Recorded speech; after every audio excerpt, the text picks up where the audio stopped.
Yun, no? Pogi pala pa bagong ligo eh, Jonathan eh. Ayos na ako. Oh, yan sana. Oh, abs pa. Araw-araw mga kapams, andito si Jonathan. As usual, very early in the morning, dumating po. At pinaligo po muna natin para maging, ano po niya, para maging cycle na po ng araw-araw niya, yung sa umaga, maligo, para fresh po lagi yung isip niya, para maturuan po natin mas maayos. Ito mga kapams na si Jonathan, may napulot na cellphone. Pulog ko niyan. Ano natin, paano kaya masusulitan, no? Mas maganda kasi pag ganyan may napapulot tayo, no, isuli natin. Huwag natin pag-interesan. Kung makatawag man yung may-ari, isuli natin kasi bibili tayo ng sarili natin, gano'n, no? Bukod sa cellphone, anong sadya mo ngayon dito? Yung parang nga. Ha? Ano? Puntahan natin si Buddy, gusto mo? Pasyalan natin. Sakit nga, dyan lumalabas. Hindi tayo papasok kung di siya lalabas.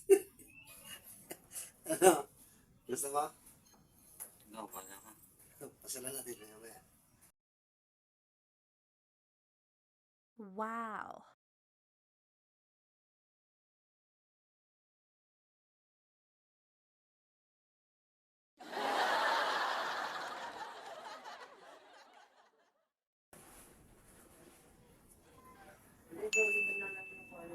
Ba't ang gwapo ni Jonathan?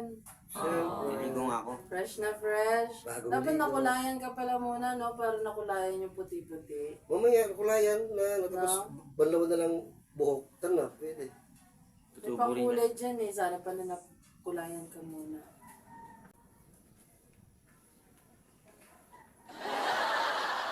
May sakit po si Buddy, mga ka-fans. Talagang kaso. Ulan-ulan po kasi talaga araw-araw dito. Tapos, siyempre po, sa pagmimisyon, hindi maiwasan na abutan kami minsan ng ulan sa labas. Tinaplan. Ano tan?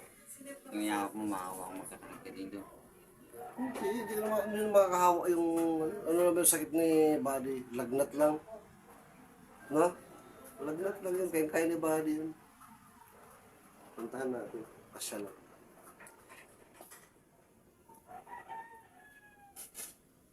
Miss mo na si Buddy? Hindi lang. Hindi lang. Sabi mo nga, I love you, Buddy. Ako nga. Joke lang yun. Ay, Buds. Kapapanood mo ito, sabi ni Jonathan, joke lang daw yun. Hindi ka talaga niya love. No, di mo siya love. Yung bakla. Kaya, bakla. Kailan mo pa ba nakita yung cellphone?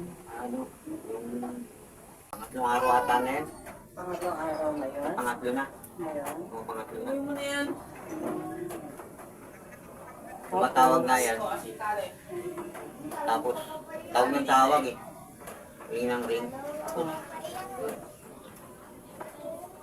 Ibig sabihin, may naghahanap. May nagkiklaim. Kaso, ano ginawa mo? Anong nangyari na may tumawag? hindi ko sinasagot, pinatitignan ko lang. O ba't di ka nagsalita? Hindi, nahuli ko lang. Pinatiginggan ko yung sinasabi. Naiwanan daw nila yung nawala rin yung cellphone nila. Ibig nawala, naiwanan siguro, siya. Tapos yung may-ari tumawag yung sanggol, binata. Tapos tumawag yung tito ata eh. Pas, pamangkin daw ata niya yung kailangan. Eh, school. Tapos sabi ng tito ata niya, kung saan daw makikita. Pero hindi ko sinagot. Tapos mamaya nawala na, nalubat na eh. Yun yun. Lobat siya, medyo ilang araw na rin. Tapos, ganito Jonathan, mukhang ano nga, may nakaiwan. Malinaw pa sa sikat ng araw, may nakaiwan. Gustong mabawi dahil Pangapat na yan. sobrang importante yung cellphone. Diba? Sa kagustuhan mo na magkaroon ng cellphone, naiintindihan ko na kinikip mo siya sa'yo, na baka nga may mag-claim. Alam ko, nag-aalala ka dun sa may-ari na paano niya makukuha, inalobat, di ba? Ngayon, ang payo ko sa'yo, ganito na lang. Pag sinarge kasi natin to, malamang mukhang hindi na rin siya uubrang mag-open. Dahil may password nga doon na kailangan bago mag-open. Parang ganun. Suggest, since nagkaroon sila ng initiative o unang hakbang, natawagan ka, sabihin na anak ka lang ng phone. Mapapayo ko lang na ibalik natin yung phone. Kasi hindi maganda na magka-interest tayo sa gamit ng ibang tao. Sa akin, te, hindi ko iwan doon sa nagsisilanahan. Eh, dapat ako mismo susuli niya kasi walang tiwala rin doon eh. Mali mo, hindi niya isuli. Hindi nila isuli, sa kanila na rin. Kaya, hindi ko iwan sa kasilinahan. Kung suli ko, dapat ako mismo magsusuli niyan. Para may tiwala naman ako. Okay, naintindihan ko yung point mo. Alam ko rin yung tao eh. Naintindihan ko naman yung point mo. Pero may gagawin tayo. May gagawin tayo. Ang gagawin natin, ako, unang suggestion ko ito, pakinggan mo. Una kong payo, kung saan mo siya nakita, ibalik natin. Kasi ang tao, babalik at babalik dun sa lugar kung saan niya naiwan yan.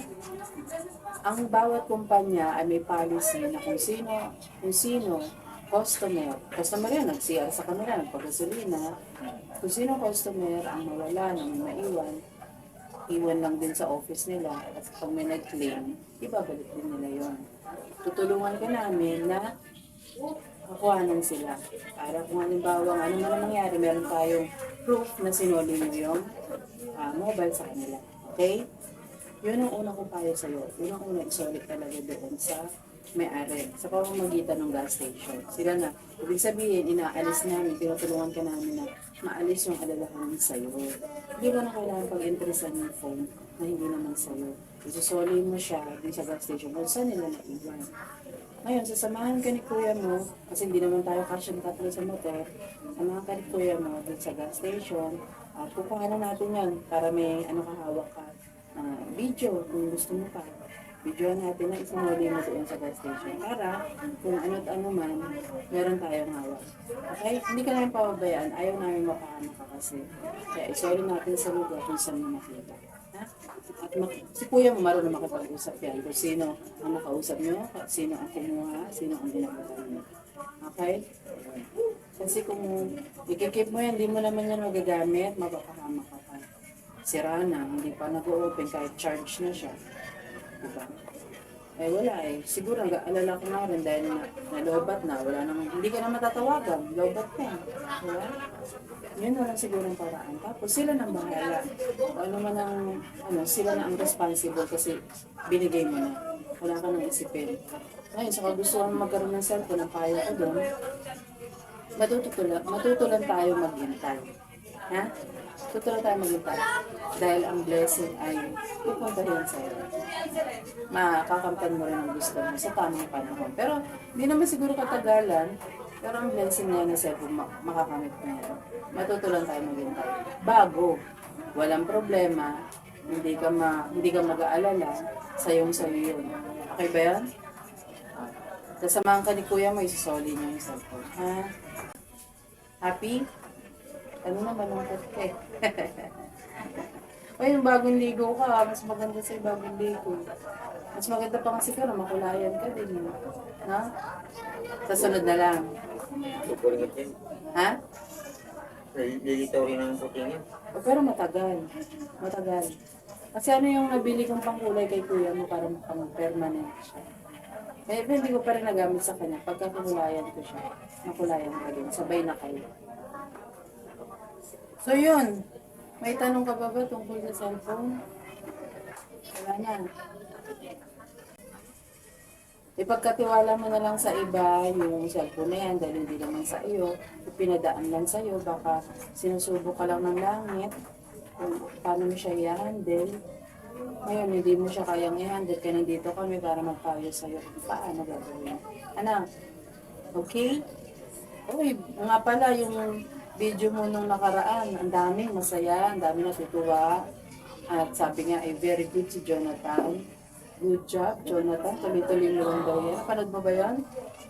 Be, Ay, very good. Magkape ka na ba? Kape ka muna. Gatas na ako. Ay, gatas sa umaga din. Hindi sumasakit yan mo sa umaga? Gatas? Ito, sabi lang to ng ano ito sabi to ng doktor. Ang gatas, kapag matanda ka na, hindi umiinom, hindi magandang uminom ng gatas sa umaga. Ang bata, yun ang payo. Uminom ng gatas sa umaga. Di bata pa sila eh. Malakas pa yung kanilang immune system. Ngayon, ang pagmatanda na sa umaga, hindi siya advisable uminom ng gatas. Dahil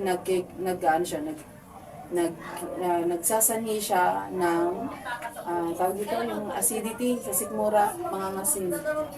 Ang tamang oras daw, sabi ng doktor, na pag-inom ng gatas ay gabi. Yan. Doon sasarap pa ang tulog mo. At para sa atin na matatanda na, yun ang tamang oras sa pag-inom ng gatas. May-ari ng cellphone, susuli ko yung napulot ko. Sa Gusilinahan, yung lugar namin. Doon niya balikan sa Gusilinahan, yung naiwan niya. Doon, yung napulot ko rin doon. Sa CR ako. May tumatawag nga sila yun eh. Hindi ko na sinasagot. Pero doon niya balikan, makukuha niya yun na rin yun. Sa Gusilinahan. Ayun. Hanggang dito na lang ating vlog. Maging vlogger din. Oh. Paalam na sa viewers ko. Lahat ng sumusuporta sa akin, paalam na. Yun lang masabi ko. Paalam na po.